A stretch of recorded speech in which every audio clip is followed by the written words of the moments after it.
তোমরা 7টি ধ্বংসকারী পাপ থেকে বেঁচে থাকো।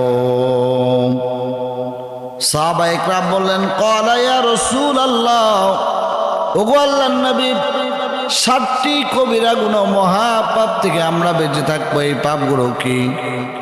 নবী করিম সাল্লাল্লাহু আলাইহি ওয়াসাল্লাম হুন্না ক্বালা শিরকু বিল্লাহ। 1 নাম্বার, তোমরা আল্লাহ রাব্বুল আলামিনের কাছ থেকে আল্লাহর সাথে কাউকে শরীক করবে না। আল্লাহ পাকের সঙ্গে, জাত ও সিফাতের সঙ্গে শরীক করা যাবে না। কারণ হলো কোনো মানুষকে এমন না মনে করা, আমার আল্লাহর মধ্যে যেই গুণ আছে অমুক পীর সাহেবের মধ্যেও সেই গুণটা আছে। অমুক মাজারে গিয়েছিলাম, মাজারে যাওয়ার দরুন আল্লাহ রাব্বুল আলামিন আমাকে সন্তান দিয়েছে, মাজারে গিয়েছে এই জন্য সন্তান পেয়েছি।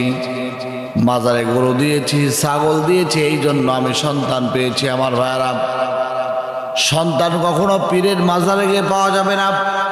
সন্তান দেওয়ার মালিক আল্লাহ রাব্বুল আলামিন। আল্লাহ রাব্বুল আলামিন কাউকে সন্তান দিয়ে পরীক্ষা করেন, আবার আল্লাহ রাব্বুল আলামিন কাউকে সন্তান না দিয়ে পরীক্ষা করেন। এই জন্য সন্তান দেওয়ার মালিক আল্লাহ রাব্বুল আলামিনের।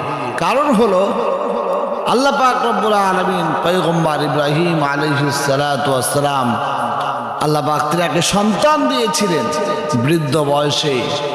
আমার ভাইরা, আল্লাহ রাব্বুল আলামিন কোরআন মাজিদের মধ্যে বলেছেন, তোমরা শিরক ব্যতীত যত গুনাহ আছে, যত পাপ আছে, সমস্ত পাপগুলোকে আল্লাহ রাব্বুল আলামিন ক্ষমা করে দেন।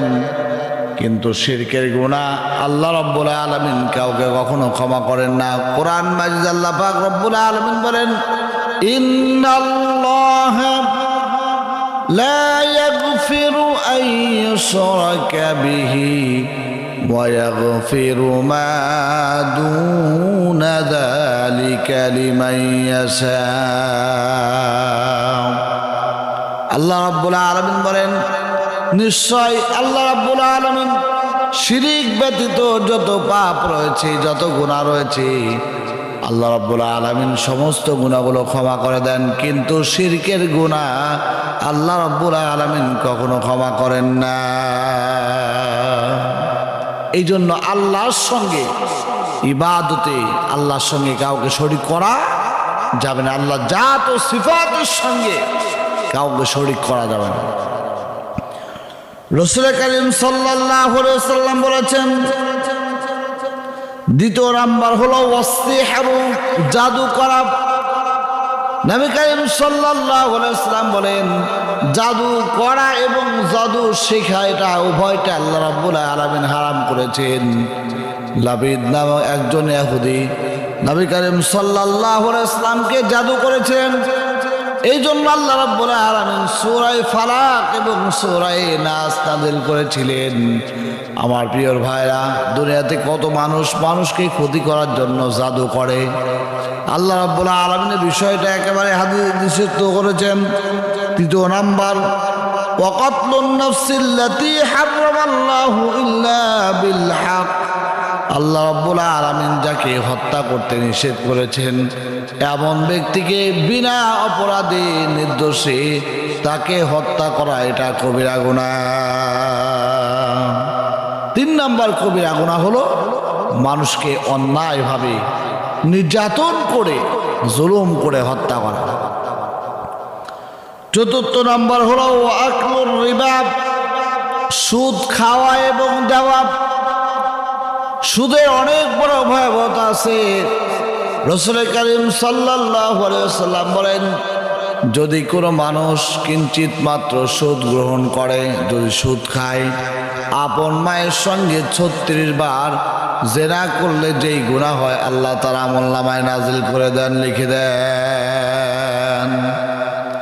নবী করিম সাল্লাল্লাহু আলাইহি ওয়াসাল্লাম বলেন, যদি কোনো মানুষ কিঞ্চিত পরিমাণ সুদ গ্রহণ করে, সুদ খায়, আল্লাহ রাব্বুল আলামিন তার আমলনামায় আপন মায়ের সঙ্গে 36 বার জেনা করলে যেই গুনাহ হয় বান্দার আমলনামায় সেই গুনাহ লিপিবদ্ধ করে দেয়। বলেন নাউজুবিল্লাহ।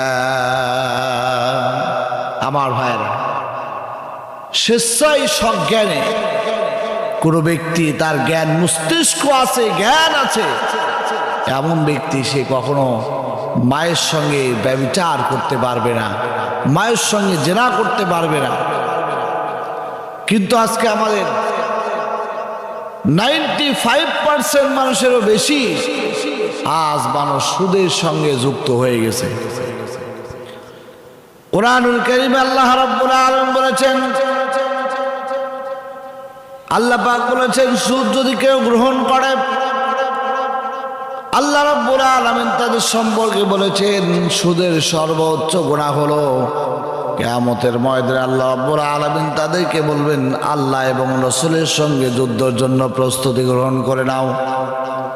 আর সর্বনিম্ন গুনাহ হলো আপন মায়ের সঙ্গে 36 বার জিনা করা। আমার ভাইয়েরা, আজকে আমরা এই বিষয়টাকে একেবারেই লক্ষ্য করছি না, আমরা একেবারে সুদের দিকে অগ্রসর হয়ে পড়েছি। সুদ থেকে অবশ্যই আমাদের সকলকে বের হয়ে আসতে হবে। 5 নম্বর হলো ওয়াকলু মাল আল ইয়াতীম, ইয়তীমের সম্পদ ধ্বংস করা। নবী করিম সাল্লাল্লাহু আলাইহি ওয়াসাল্লাম বলেন, 5 নম্বর হলো ওয়াকলু মাল আল ইয়াতীম, ইয়তীমের সম্পদকে আত্মসাৎ করা, ইয়তীমের হকগুলোকে ঠিকমতো আদায় না করা। আমাদের সমাজে এখন দেখা যায়, যদি কোনো মানুষ, যদি কোনো বাচ্চা ইয়তীম হয়, মা বাবা হারিয়ে ফেলে, ইয়তীমের সম্পদ কোথায় আছে এটা এলাকার মানুষ অন্য কেউ জানে না, কিন্তু ইয়তীমের সম্পদ তার চাচা জানে কোথায় আছে, খালা খালু জানে যে কোথায় আছে, চাচা নানা দাদা দাদি নানা নানি এরা সকলে জানে ইয়তীমের সম্পদ কোথায় আছে। আমাদের ইয়তীমদের প্রতি এলাকার মানুষ যতটুকু জুলুম না করে, তার চাইতে বেশি জুলুম করে পরিবারের মানুষেরা। ইয়তীমের সম্পদটাকে বুঝায় দেয় না ঠিক মতো। এটা আবু জেহেলের চরিত্র। আমার ভাইয়েরা, 6 নম্বর হলো ওয়াত্তাওয়াল্লি ইয়াউমাজ যাহফি, জিহাদের ময়দান থেকে ফিরে আসা। আর 7 নম্বর হলো ওয়াকাযবুল মুহসানাতিল মুমিনাতিল গাফিলা, এমন নিরপরাধ নির্দোষ কোনো মহিলার প্রতি, নির্দোষ কোনো নারীর প্রতি অপবাদ দেওয়া, যে অসৎ উদ্দেশ্যে তার নির্দেশ কোনো নারীর প্রতি অপবাদ আরোপ করা, এমন কাজ আমাদের জন্য কখনো করা যাবে না।